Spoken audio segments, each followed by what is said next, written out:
kuwapongeza kwa dhati wahitimu wote kwa kufikia hatua hii muhimu katika safari ya kielimu.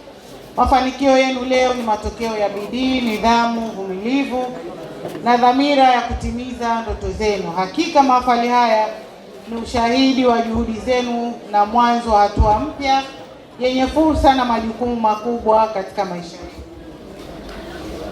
Nimefurahishwa sana kusikia historia ya Furahika Education College ambayo ameitoa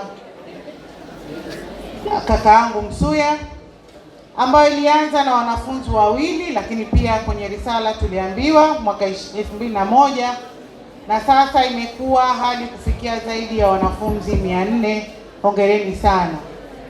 Mafanikio haya ni ushahidi wa dira thabiti ya uongozi, ubunifu, uthubutu na kujitolea katika kuendeleza elimu na kuwawezesha vijana wa Kitanzania. Vijana vijana raha. Nawapongeza kwa dhati kwa kazi kubwa mnayoifanya ya kuwapatia vijana elimu ya ufundi na stadi za kazi zinazowawezesha kujiajiri na kushiriki kikamilifu katika maendeleo ya uchumi wa nchi yetu. Jitihada zenu za kutoa mafunzo kwa gharama nafuu, ikiwemo utaratibu wa kuwawezesha wanafunzi kupata elimu kwa mchango mdogo wa shilingi 50,000 au bila malipo kwa baadhi ya makundi, ni mfano wa kuigwa na zinastahili kuungwa mkono na wadau mbalimbali wa elimu na maendeleo.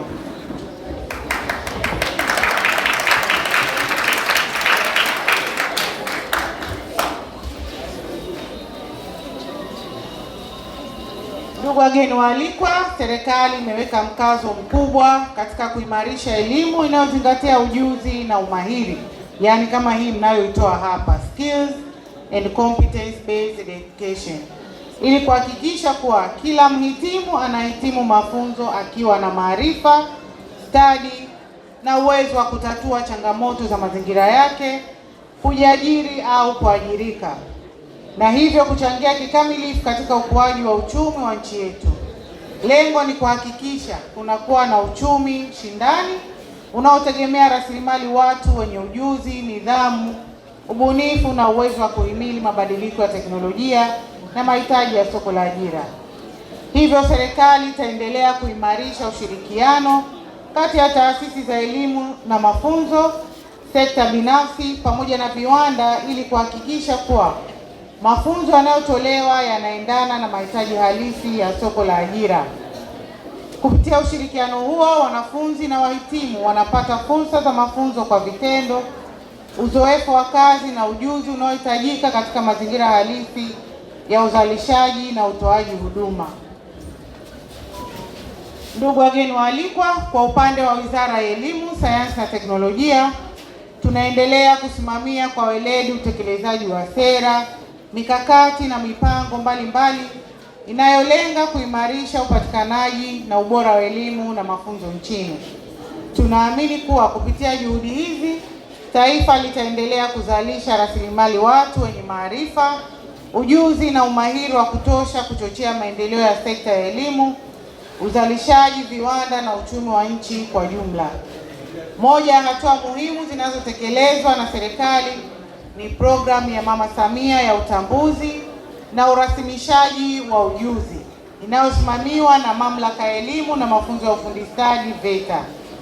Programu hii inalenga kutambua, kuthibitisha na kurasimisha ujuzi waliopata vijana na wananchi wengine kupitia uzoefu wa kazi, mafunzo kazini na njia nyingine zisizo rasmi za kujifunza, hivyo kuwawezesha kushiriki kikamilifu katika soko la ajira na shughuli za uzalishaji.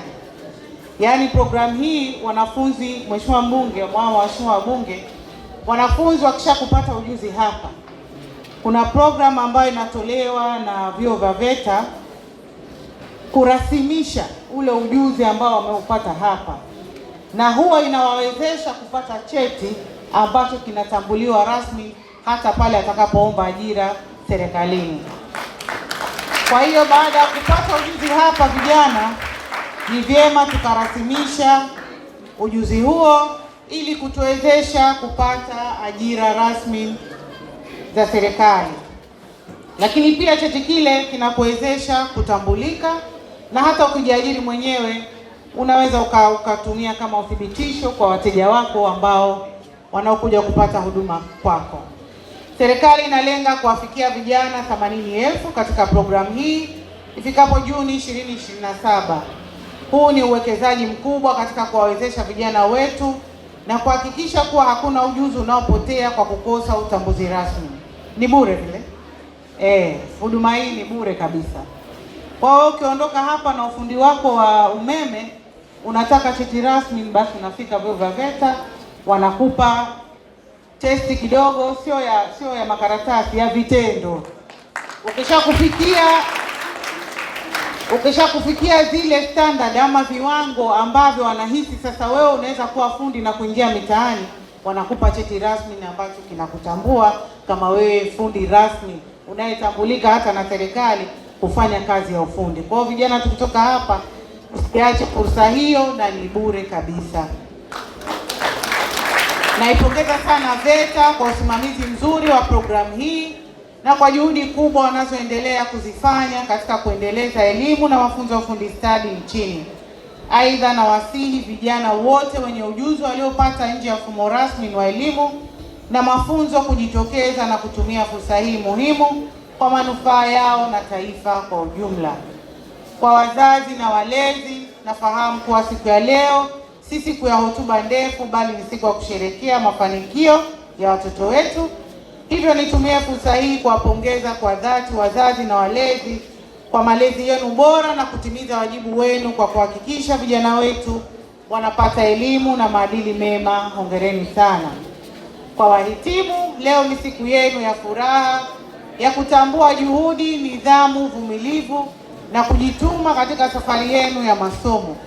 Napenda kuasihi kuwa pamoja na mafanikio haya, safari ya kutafuta elimu bado inaendelea, na kwa hakika leo ni mwanzo wa hatua nyingine muhimu ya maisha yenu. Hivyo ni muhimu kuendeleza bidii, kudumisha nidhamu na kujituma ili kutimiza ndoto zenu za baadaye. Vile vile mkumbuke kuwa wazazi na walezi wenu wamewekeza kwa wingi katika elimu yenu kwa manufaa yenu binafsi, jamii na taifa kwa ujumla. Hivyo mkawe raia wema na wazalendo kwa taifa lenu, huku mkimtanguliza Mwenyezi Mungu na kujiepusha na vitendo vyote vinavyoweza kuhatarisha mustakabali wenu wa maisha. Endeleeni kutafuta maarifa zaidi, kuwa wabunifu, kujikita katika ujasiriamali na kuwa mabalozi wema wa chuo chenu cha Furahika. Kwa wanafunzi mnaobakia, na wasisitiza mjitume katika masomo yenu, mzingatie nidhamu na muwe wazalendo. Ndio msingi wa mafanikio katika maisha. Aidha, msimsahau Mwenyezi Mungu katika kila hatua ya masomo yenu. Ndugu wageni waalikwa, mabibi na mabwana, nikielekea kuhitimisha hotuba yangu, napenda kuhakikishia kuwa serikali itaendelea kushirikiana na sekta binafsi katika kuongeza fursa na kuboresha ubora wa elimu nchini kwa kuweka mazingira rafiki ya uendeshaji wa taasisi za elimu. Wito wangu kwa taasisi zote za umma na binafsi ni kuhakikisha zinatekeleza kikamilifu sheria, kanuni na miongozo inayotolewa na wizara ili kuimarisha sekta hii muhimu kwa manufaa ya taifa letu. Kuja kutoa mfano wa mashirikiano ambayo Mheshimiwa Rais wetu kila siku anaimba kwamba tushirikiane, tuende na 4R ili tufikie malengo na maendeleo ya wananchi ambao wanataka. Kwa hiyo nitoe wito na wigo kwa wenyeviti wa serikali za mitaa kuendelea kutoa mashirikiano kwa viongozi hawa ili wananchi wetu wapate maendeleo. Lakini pia kama nilivyosema, nipongeze sana uongozi wa wilaya ya Ilala, mnafanya kazi nzuri sana. Na sisi Wizara ya Elimu mnatupa raha kwa magorofa ambayo mmeyajenga, na tunajua sasa mko tayari kabisa kwa double cohort inayokuja. Kwa hiyo nishukuru sana, kazi nzuri mnaifanya kwa upande wa elimu, lakini pia kwa maeneo mengine wilaya mnafanya kazi nzuri sana. Niwapongeze sana. Nikija kwenye hotuba ya wanafunzi, kuna mambo kadhaa wamesema, challenges ambazo zinawakuta. Niseme sisi kama Wizara ya Elimu tumechukua zile challenge ambazo zinatuhusu, tutaenda kuzifanyia kazi na baadaye tutapata suluhisho ya challenges hizo. Nitaendelea kujadiliana na Mheshimiwa Mbunge kuona namna gani tutaweza kusaidia jimbo la Ukonga kuondokana na changamoto hizo. Lakini kuna challenge ambayo si mlisikia, maana walikuwa wanasoma English. Kuna challenge ambayo mwanafunzi amesema kwamba chuo kinahitaji matofali 15,000 ambayo hiyo ameelekeza kwangu na mimi niseme nimechukua, nitachangia matofali hayo.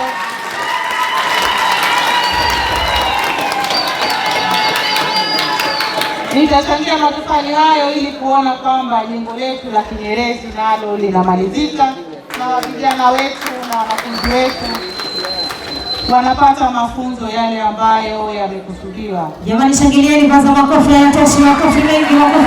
Piga kelele.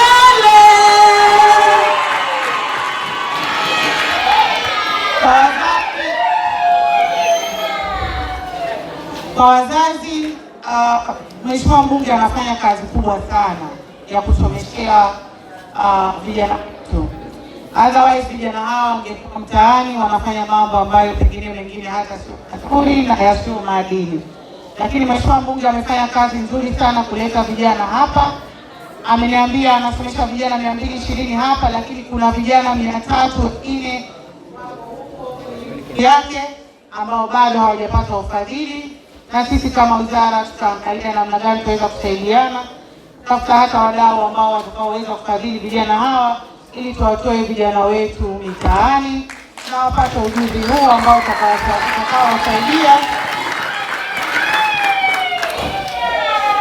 utakaowasaidia wao binafsi, familia zao, jamii, lakini baadaye taifa kwa ujumla. Baada ya kusema hayo, nawashukuruni sana. Nimefurahishwa sana na kazi nzuri ambayo inaendelea katika chuo hiki, lakini hata mimi nitaenda kutafuta vijana wangu jimboni kule, watakuja hapa ili na wao wapate ujuzi